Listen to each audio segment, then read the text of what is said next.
Historia sindónica, también conocida como la historia de la sábana de Turín. La primera vez que se menciona a la sábana santa es en los Evangelios.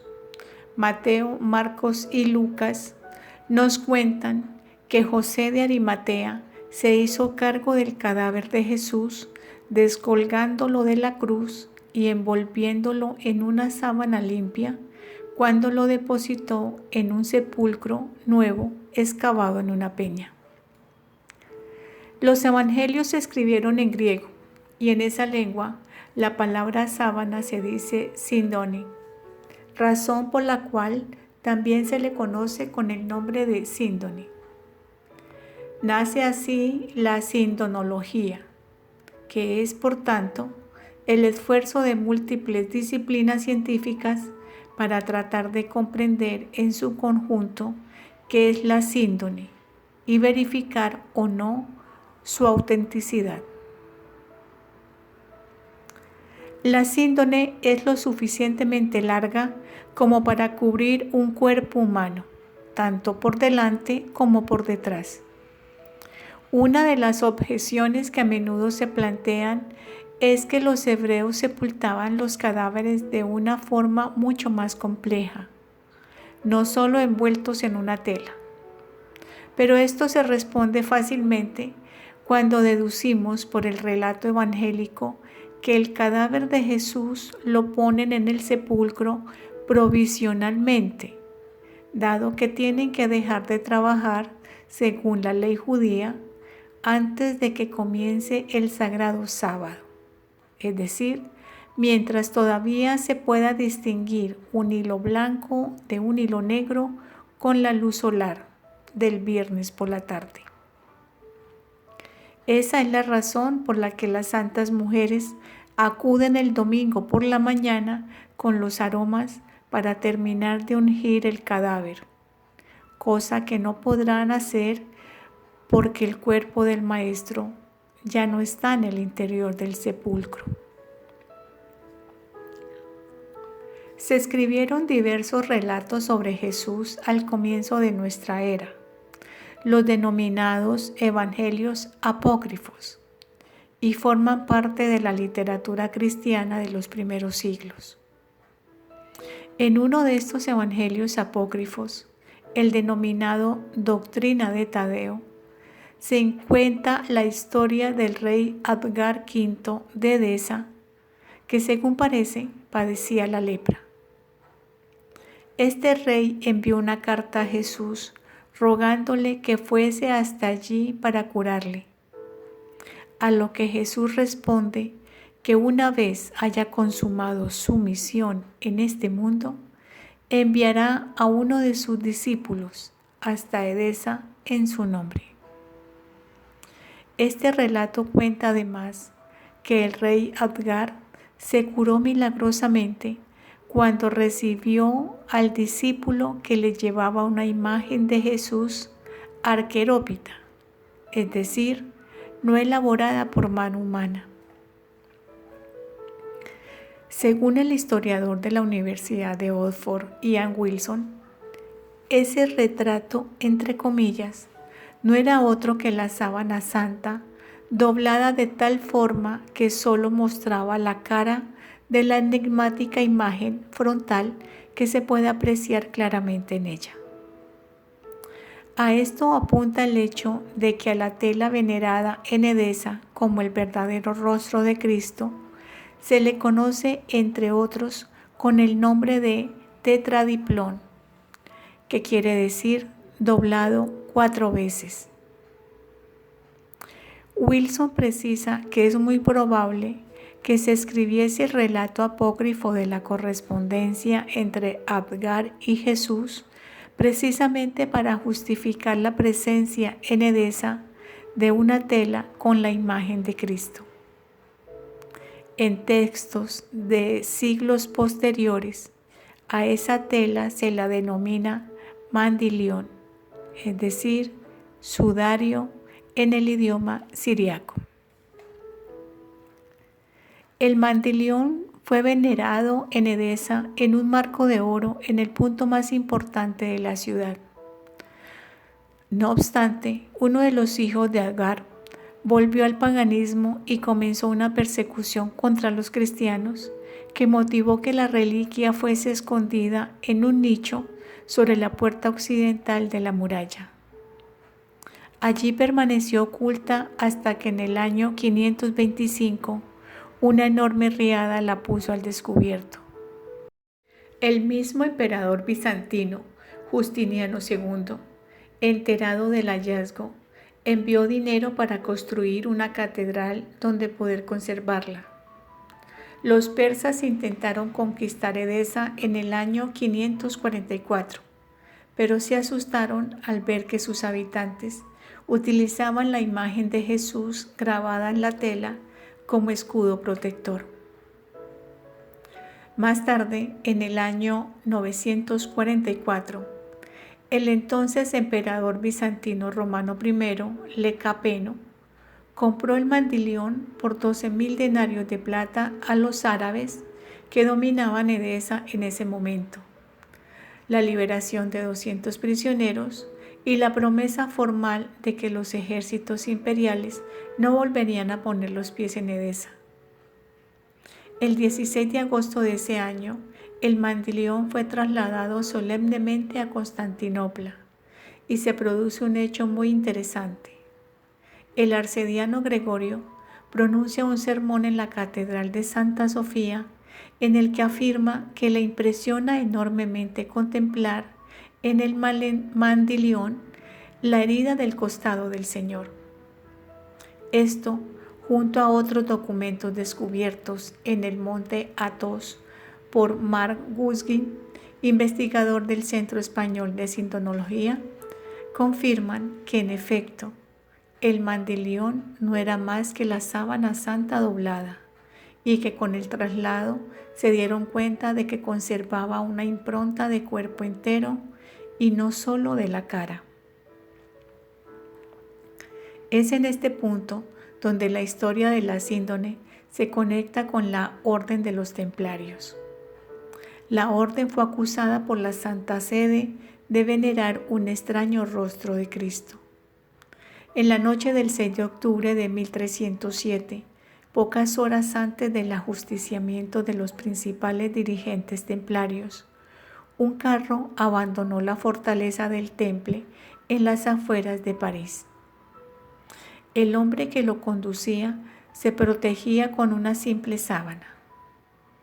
Los soldados de Felipe IV el Hermoso registraron la carga de heno, pero no encontraron el fabuloso tesoro que supuestamente querían salvar los templarios.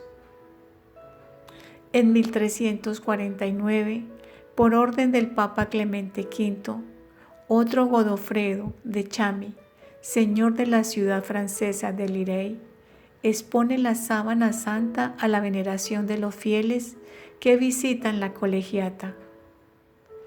Margarita de Chamy, nieta de Godofredo, retiró la sábana de allí y la trasladó al castillo de San Hipólito. Finalmente se la vendió a los duques de Saboya el 22 de marzo de 1453 y estos se la llevaron a Chambéry, donde se encontraba su corte. En la noche del 3 al 4 de diciembre de 1532 se produjo un incendio en la capilla en la que se guardaba la síndone. La reliquia se encontraba doblada y metida dentro de una doble caja de madera en el interior y de plata por fuera. Cuando el fuego alcanzó el relicario, una gota de plata fundida penetró en el interior y cayó sobre la tela, quemando el tejido y dañando la sábana para siempre con 16 agujeros. La temperatura generada por el fuego tuvo que haber alcanzado los 920 grados necesarios para que la plata se fundiera. El agua arrojada sobre la urna para enfriarla penetró por las rendijas y mojó parte del tejido, dejando unas manchas que aún hoy se pueden apreciar. Los agujeros fueron remendados 2 años más tarde por las monjas clarisas, empleando corporales bendecidos. Esta labor la realizaron de rodillas y utilizando agujas de oro mientras pronunciaban oraciones de deprecación. En el año 1576, una epidemia de peste asoló la diócesis de Milán. Su cardenal, San Carlos Borromeo, prometió que si la enfermedad cesaba, iría a pie a venerar la síndone hasta Chambéry. Enterados de este voto, los duques de Saboya quisieron acortar el viaje del santo y evitar que tuviese que atravesar los Alpes, siendo ya un hombre mayor.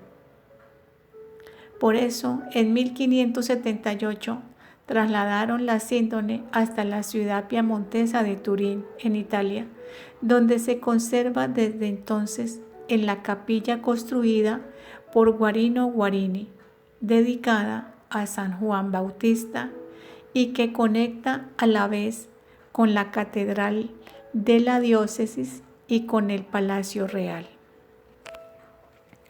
La síndone solo ha abandonado Turín y en secreto durante la Segunda Guerra Mundial, momento en que fue trasladada por motivos de seguridad al santuario benedictino de Montevergini en las montañas. La sábana santa fue propiedad de los duques de Saboya durante más de 500 años, hasta que en 1983 Humberto II de Saboya, el desterrado rey de Italia, se la regaló a la Santa Sede. El Vaticano ha considerado acertadamente que la reliquia conocida en todo el mundo como la sábana de Turín permanezca en la capital piamontesa. En diversas ocasiones, la síndone ha sido expuesta a la veneración pública en lo que se denomina una ostensión. Mientras ha estado guardada en diversos recipientes, la mayor parte del tiempo cosida a una tela de soporte enrollada y metida dentro de un relicario rectangular que a su vez se conservaba en el altar de mármol negro de la capilla de San Juan. Esta capilla fue prácticamente destruida en un nuevo incendio que por segunda vez puso en serio peligro la existencia de la síndone. Tuvo lugar en la noche del 11 al 12 de abril de 1997 y por lo publicado en la prensa italiana hay serios indicios de que fue provocado. Los bomberos de Turín consiguieron recuperar la reliquia y posteriormente se comprobó que afortunadamente no había sufrido daño alguno. En la actualidad, la síndone está conservada en una cápsula de cristal irrompible alimentada con argón, un gas inerte que frena la proliferación de bacterias que podrían dañar la celulosa del tejido. El complejo sistema de conservación está controlado en todo momento por ordenador y dispone de ruedas que permite su traslado. Principales estudios científicos sobre la síndone. Estudio físico. La sábana santa mide 4 metros y 42 centímetros de largo por 1.13 centímetros de ancho. Está compuesta por 2 piezas cosidas a lo largo. Tiene un color parduzco característico y está hecha de lino prácticamente puro, entre cuyos hilos se han hallado algunas fibras sueltas de algodón. El experto textil profesor Riis determinó que la forma de entrelazar los hilos, llamada sarga o espina de pescado, es la propia de un tipo de telares que dejaron de funcionar en Antinópolis en el siglo IV. Es decir, estamos ante una tela muy antigua. La reliquia está muy contaminada.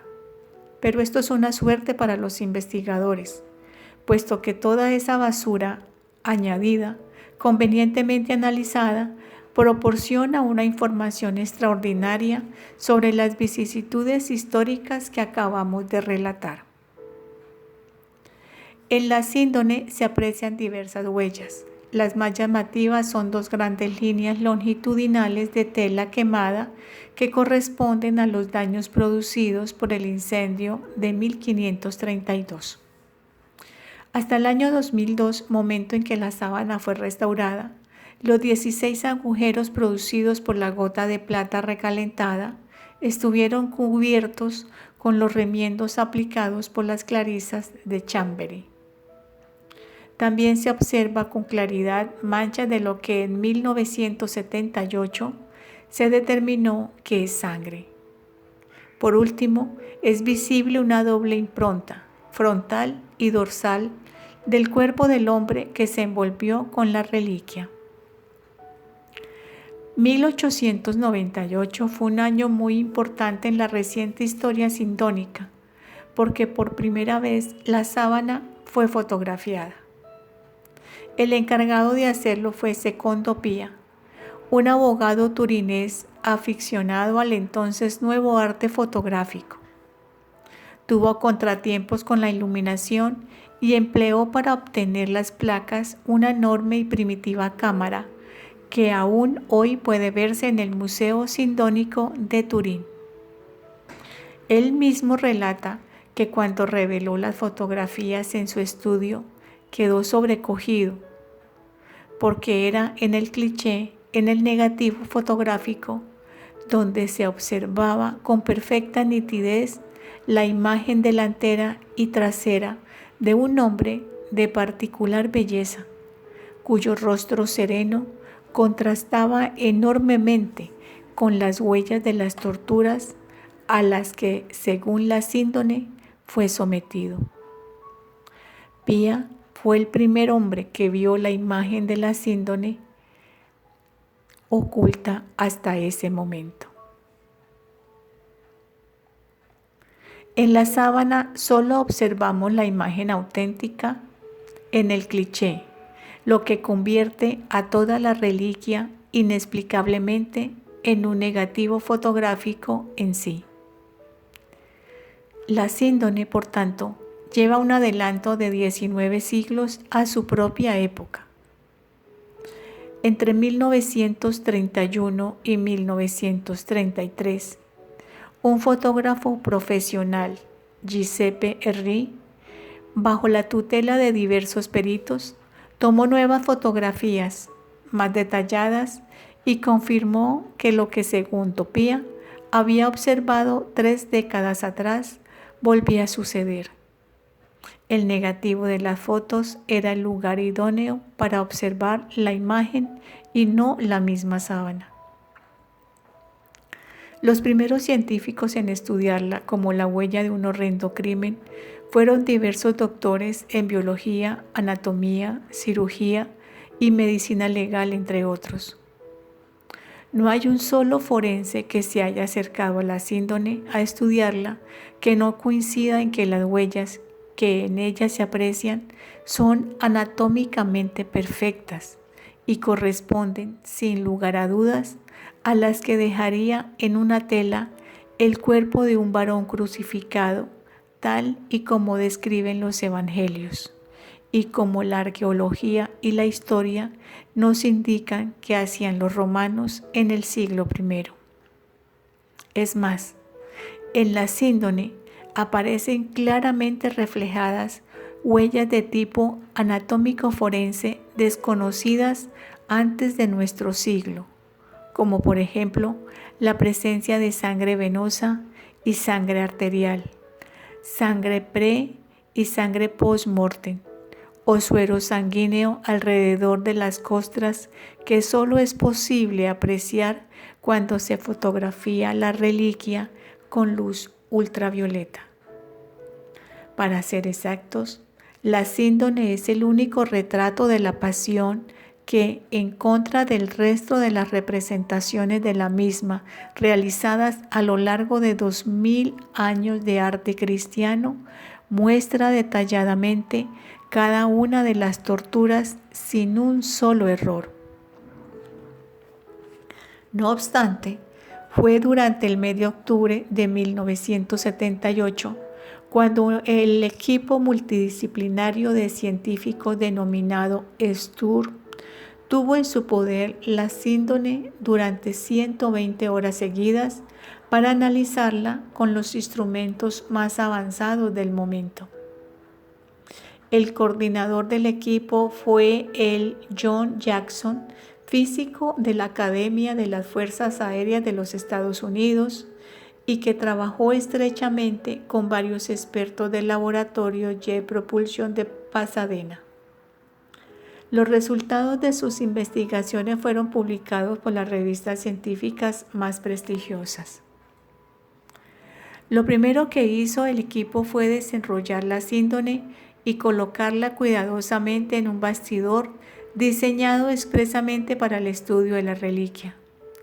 Descosieron parte de la tela de sujeción para poder observar el otro lado y descubrieron que en esa zona también estaban las manchas de sangre que habían empapado la mortaja, pero no se podían apreciar tan claramente la imagen del hombre de la sábana. A la síndrome la fotografiaron con luz normal y luz ultravioleta. Se la observó con microscopios electrónicos y se la sometió a diversas pruebas cuyos resultados aún hoy nos siguen admirando. Estudio palinológico. La palinología es la parte de la botánica que se encarga del estudio de los pólenes. Cada flor produce su propio polen inconfundible, y un palinólogo es capaz de identificar a qué planta pertenece una determinada grano polinílico. Esto es muy interesante para una investigación policial, pues analizando la ropa de un presunto asesino se puede saber si estuvo o no en la escena del crimen o si pasó o no por un jardín. Uno de los palinólogos más famosos del mundo por haber sido el director del servicio científico de la Policía Criminal de Zúrich hasta su jubilación, el profesor Max Frey, fue el encargado de estudiar los pólenes presentes en la sábana santa. Tomó muestras del polen depositado sobre ella y dedicó 9 años al estudio de estas muestras. Entre sus principales conclusiones está que la contaminación polínica de la síndrome es la normal de un objeto con sus características, que el lienzo ha viajado y ha sido expuesto al aire de lugares muy diversos del mundo, que 3/4 partes de las especies encontradas sobre la síndrome crecen en Palestina y que también se hallan en la tela granos de polen secos de plantas que se han encontrado en los estratos sedimentarios de hace 2000 años del lago de Galilea. En resumen, los pólenes microscópicos presentados en la reliquia confirman punto por punto el recorrido histórico que conocemos de la sábana y son, en palabras del propio Frey, una prueba infalsificable, porque nadie hubiese podido manipular pólenes de tan distintas partes del mundo antes de inventarse el microscopio a finales del siglo XVII. Estudio hematológico. El estudio médico forense de las manchas de la síndrome comenzó por la determinación de si lo que aparentemente se ve como sangre en la tela es sangre real. De ello se encargaron los doctores Alan Alden y John Heller. Tras estudiar los hilos impregnados, llegaron a la conclusión de que efectivamente se trata de sangre humana. Además, comprobaron que bajo las costras de sangre coagulada no hay imagen, lo que quiere decir que la sábana se manchó primero de sangre y solo después llegó hasta la tela la imagen del hombre que en ella se envolvió. Si se hubiese empleado un pincel con sangre para pintar las manchas, por cierto, no hubiese quedado como así es, una película de suero solo visible con luz ultravioleta alrededor de los regueros de sangre. Por último, el profesor Weimar Bolón en 1981 determinó, utilizando anticuerpos fluorescentes, que la sangre presente en la sábana es del tipo AB, muy extraño entre los seres humanos, pero curiosamente el más común entre las personas de raza hebrea. Precisamente fotografiando ese suero sanguíneo solo visible con luz ultravioleta, se comprobó que el rostro del hombre de la sábana se encuentra surcado por hilillos de sangre, lo que correspondería a un fenómeno conocido como hematohidrosis, y que consiste en que el sujeto, a causa de un intensísimo estrés, suda sangre tras romperse los vasos sanguíneos superficiales debido a la tensión emocional. Recordemos que el Evangelio de San Lucas menciona este dato en el momento de la angustiosa oración de Jesús en el huerto de los olivos. Es curioso observar que es precisamente San Lucas, médico de profesión, el único de los 4 evangelistas que recoge este dato. Hipótesis sobre la formación de la imagen sindónica. La mayor sorpresa de los investigadores llegó a la hora de explicar el proceso de formación de la imagen presente en la tela. Estudiosos como Vignon o Romanés habían intentado en el pasado reproducir una imagen similar empleando diversas técnicas como la vaporigrafía, la aplicación de hierros candentes o sencillamente la de la pintura. Pero todos fracasaron en su intento de mostrar a la ciencia una imagen que tuviese las mismas características que se pueden apreciar en la sábana santa. En la tela de Turín no hay pintura. Esto es fácilmente constatable cuando se observa que están coloreados los hilos, pero no hay grumo de pintura entre hilo e hilo, como sería lógico tras dar un brochazo sobre el lienzo. Cualquiera que diga hoy que la imagen de la sábana santa es pintada, merece sin más la misma consideración que se dijese si la tierra es plana. Además, la imagen es muy superficial. Se ha calculado que si un hilo tuviese el grosor de un brazo humano, solo estaría coloreado lo que corresponde al vello superficial. La imagen no ha sido generada por contacto, pues de haber sido así, solo tendríamos retratadas aquellas partes del cuerpo que tocaron la tela. Pero dado que hay imagen del cuerpo al completo, incluso de partes que están alejadas de la síndone, se debe concluir que el foco necesario para realizar esta singular fotografía salió desde dentro del cadáver y fue proyectado de manera uniforme hacia todos los lados.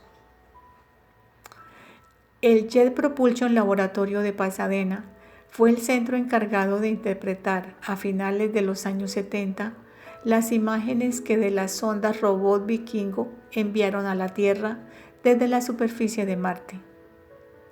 Con esta información, los científicos fueron capaces de generar un mapa tridimensional de la orografía del planeta rojo. A los profesores John Jackson y Eric Jumper se les ocurrió la idea de someter al mismo proceso y con esta herramienta a la imagen presente en la síndone. El resultado fue una gigantesca sorpresa. Un modelo volumétrico tridimensional del hombre de la sábana tan perfecto que es posible incluso rotarlo para obtener su perfil. Los expertos quedaron perplejos porque, dicho con otras palabras, acababan de descubrir que en un lienzo fúnebre del siglo I hay codificada información tridimensional para que pueda ser interpretada correctamente por los ordenadores de la era espacial. Tras esto, este equipo de investigadores resumió en 9 puntos las claves exclusivas de la imagen sindónica y son las siguientes. Primera, superficialidad. El agente causante de la imagen solo alteró algunas fibras de los hilos. Segunda, ausencia de pigmento.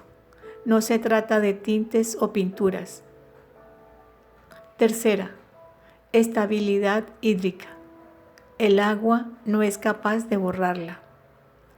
Cuarta, estabilidad química.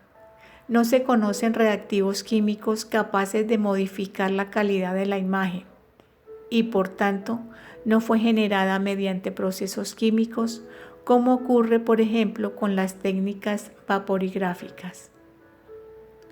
Pormenorización. Se pueden incluso contar los latigazos que le dieron a la víctima. La imagen además está perfectamente enfocada. Sexto, no direccionalidad, es decir, está proyectada de manera uniforme a lo largo de toda su superficie. Séptimo, no elaborada por contacto, pues de haber sido generada al entrar en contacto con el cuerpo, no hubiéramos tenido imagen, como así es, de las zonas que no tocó. Negativa. En la imagen se produce el efecto de inversión de blanco y negro propio de los procesos fotográficos. Novena, tridimensionalidad. Los matices de grises que no capta el ojo humano no corresponden a luz y sombra, sino a distancia, con lo que, empleando los instrumentos informáticos adecuados, es posible generar un modelo volumétrico del cuerpo que fue envuelto en el lienzo. ¿Cómo es posible explicar una imagen que es única en toda la historia del arte y que desafía a todas las técnicas conocidas, de la que solo hay un ejemplar y que con nuestra tecnología del siglo XXI aún no hemos sido capaces hoy de reproducir? Sus conclusiones han constituido la noticia más espectacular sobre la síndrome que se ha divulgado, porque dadas estas evidencias, han formulado la siguiente hipótesis para explicar la formación de la imagen. Durante un brevísimo espacio de tiempo, el cuerpo envuelto por la síndrome podría haber generado desde su interior un destello uniforme de energía radiante de naturaleza desconocida, lo suficientemente potente como para retratarlo sobre el lienzo, pero a la vez tan delicado que no deterioró la tela. Este hipotético relámpago luminoso se produjo, además, mientras el cuerpo comenzaba a hacerse mecánicamente transparente, es decir, empezaba a desubicarse, a desaparecer, y permitía que la sábana, atraída por la gravedad, lo atravesase en su caída. El lienzo, por tanto, quedó exactamente en la misma posición en la que había sido colocado al anochecer del viernes, pero sin el relieve característico que tendría de estar envolviendo un cadáver, es decir, vacío. Esto coincide, por cierto, con la forma en la que el Evangelio según San Juan describe la forma en la que Pedro y Juan encuentran la sábana el domingo por la mañana: allanada, alisada, vaciada. No solo eso, estudiando la imagen de la espalda, se aprecia que no existe presión sobre las zonas que tendrían que haber estado soportando en ese momento un peso aproximado de 80 kilos, lo que quiere decir que en el instante del fogonazo radiante propuesto como hipótesis, el cuerpo sencillamente carecía de peso alguno. O sea, el cuerpo dejó de estar dentro de la síndone, que repetimos, sencillamente se deshinchó. Pero naturalmente ningún cadáver genera algo similar. Con lo que acabamos de relatar es imposible. Lo fascinante es que en la Sábana Santa se nos muestra una imagen que no debería existir. Es lógico que la primera tentación de un creyente sea levantar el dedo y preguntarle al científico si lo que nos está describiendo es la resurrección. Muy prudentemente el Dr. Jackson explica que a él solo le corresponde explicar en una hipótesis el proceso de formación de la imagen presente en el objeto que se le ha dado para su estudio. Pero no puede emplear la palabra resurrección porque no corresponde al ámbito científico, sino al religioso. Un fenómeno como el descrito no se puede reproducir en un laboratorio y por tanto es indemostrable por la ciencia. Estudio anatómico forense. El hombre de la sábana, en opinión de los peritos forenses que han estudiado la reliquia, fue torturado de forma misericordia con una malicia inusitada. Lo primero que hicieron los médicos del equipo fue analizar antropométricamente al hombre de la síndone, varón de unos 30 años, caucásico, mide entre 1.81 y 1.86 de estatura. La medida varía a causa de los pliegues de la tela y a la torsión del cadáver debido a la propia crucifixión. 99 centímetros de torso, 82 centímetros desde el hombro a la punta de los dedos de la mano, 92 centímetros de piernas, 42 centímetros el perímetro máximo de las rodillas, 80 kilos de peso, peso aproximado del cerebro 1492 gramos. En resumen, un cuerpo humano atlético, perfecto y de particular belleza.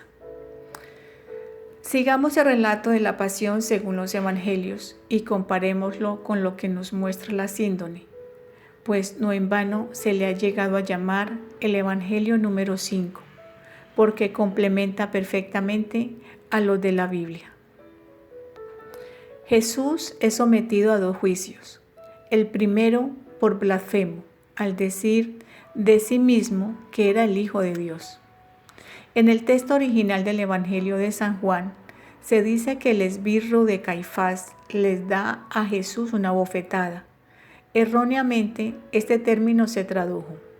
El término correcto era porrazo, golpe seco y contundente, infligido con un palo, o también bastonazo.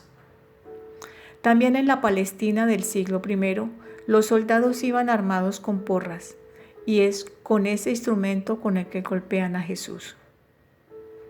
El hombre de la síndone muestra una escoriación en el pómulo dirigida hacia la nariz y se aprecia perfectamente que el tabique nasal ha sido quebrado por el golpe y muestra además múltiples magulladuras.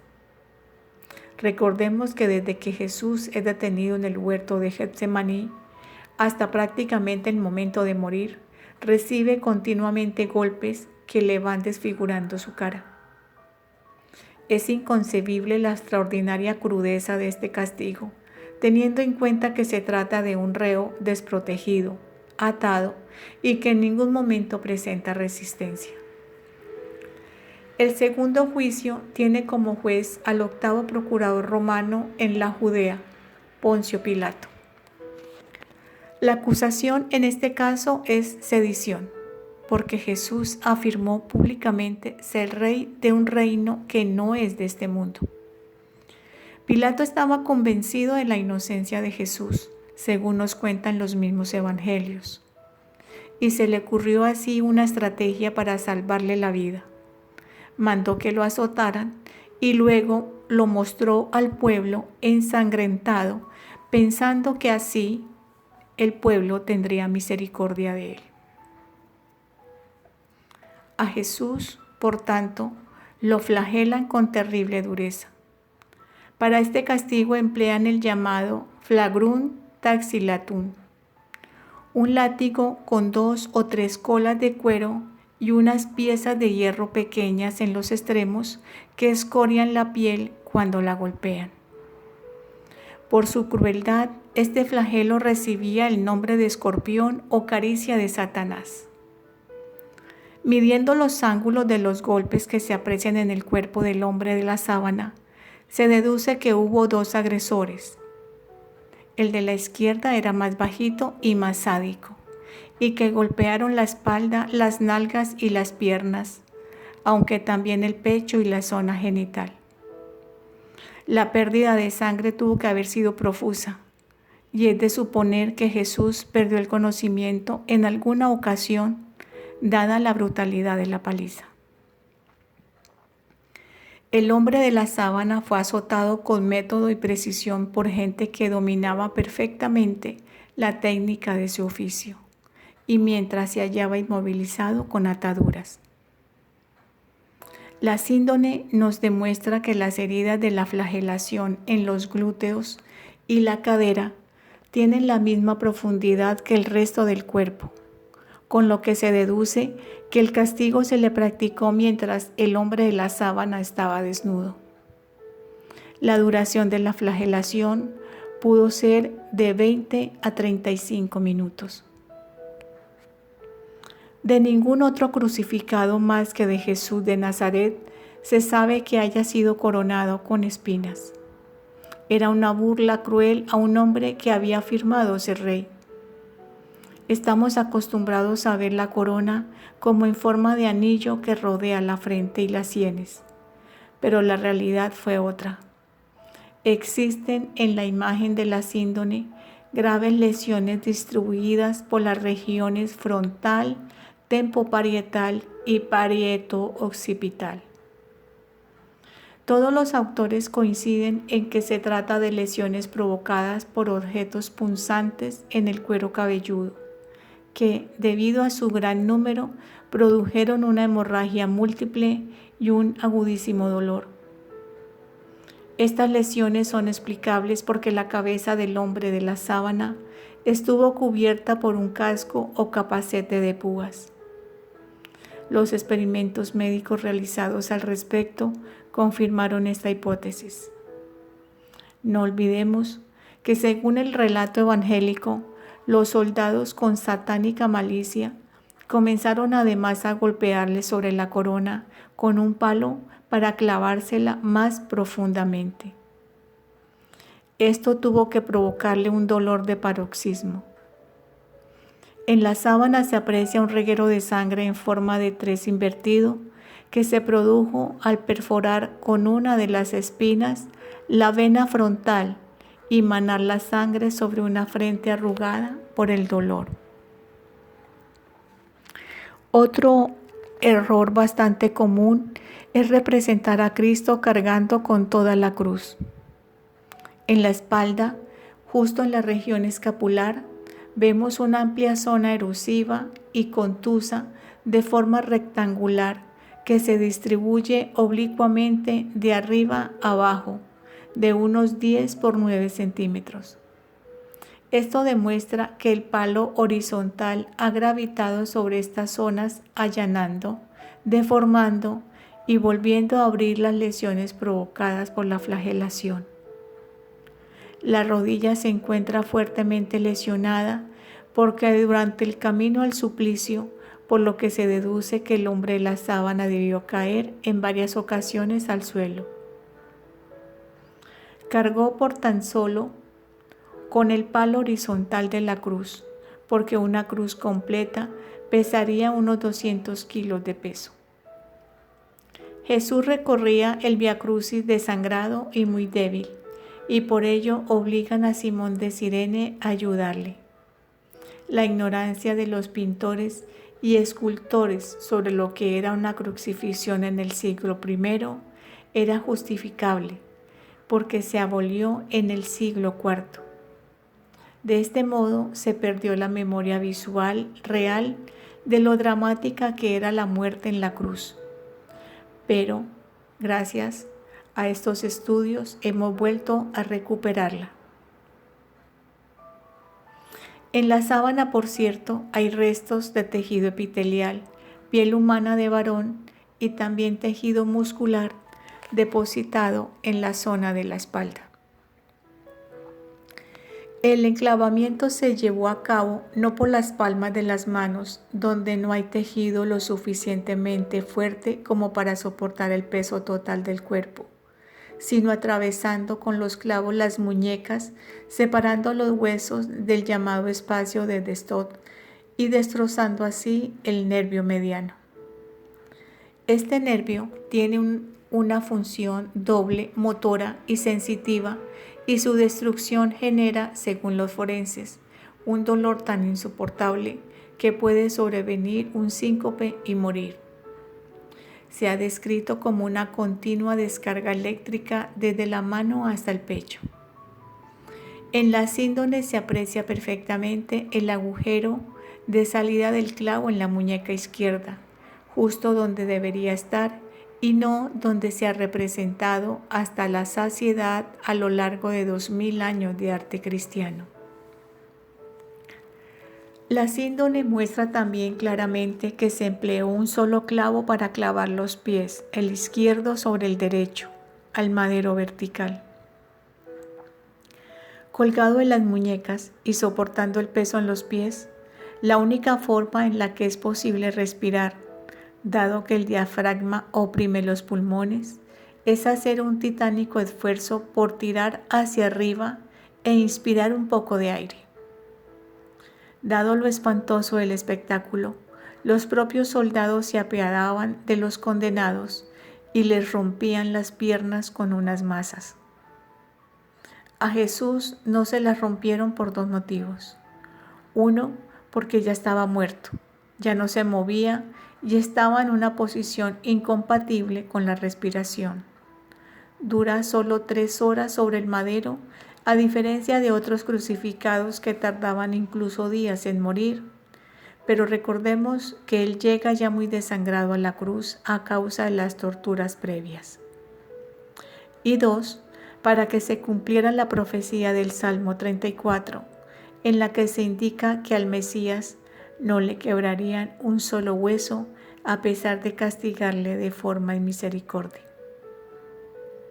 El crucificado era acosado por terribles calambres y espasmos tetánicos. En plena lucidez de pensamiento, veía cómo se le escapaba la vida lentamente en cada respiración. Es difícil imaginar el terrible sufrimiento, no solo físico, sino también moral, de verse abandonado, desnudo, indefenso, ante una chusma increpante, acosado por el frío, la sed y la fiebre. Y todo por decir cosas como: perdona a tus enemigos y reza por los que te persiguen. Queda un último suplicio, pero ya sobre el cadáver del crucificado. Asegurarse de que está muerto y bien muerto, atravesando con un pillum o lanza romana de 7 centímetros el quinto espacio intercostal y perforar la aurícula derecha del corazón. En cadáveres recientes, esta cámara cardíaca conserva sangre fluida. San Juan afirma haber visto manar agua y sangre del costado abierto de Jesús tras la lanzada. En la sábana se aprecia la mayor mancha de sangre precisamente en la zona del costado. Es la única sangre identificada como post-mortem en el estudio hematológico. Además de haber estado latiendo el corazón, no hubiese emanado como babeando, sino que habría salido a borbotones. Indiscutiblemente, esa herida se produjo en un cuerpo muerto. Sería interminable referirse a todo lo que se sabe desde el punto de vista anatómico sobre el hombre de la sábana. Baste con decir que estamos ante la única imagen que se ajusta al 100% a lo que la medicina legal considera que fue una muerte idéntica a la que los evangelios describen. Tengamos en cuenta, por último, que o bien se flagelaba o bien se crucificaba. A Jesús le hacen ambas cosas debido a la estrategia que se le ocurre a Pilato para intentar salvarle la vida. Y que de ningún otro personaje sabemos que se le haya colocado una corona de espinas tal y como se nos describe en los evangelios. Es decir, en la sábana hallamos huellas de tormentos que sabemos que solo se le infligieron a Jesús.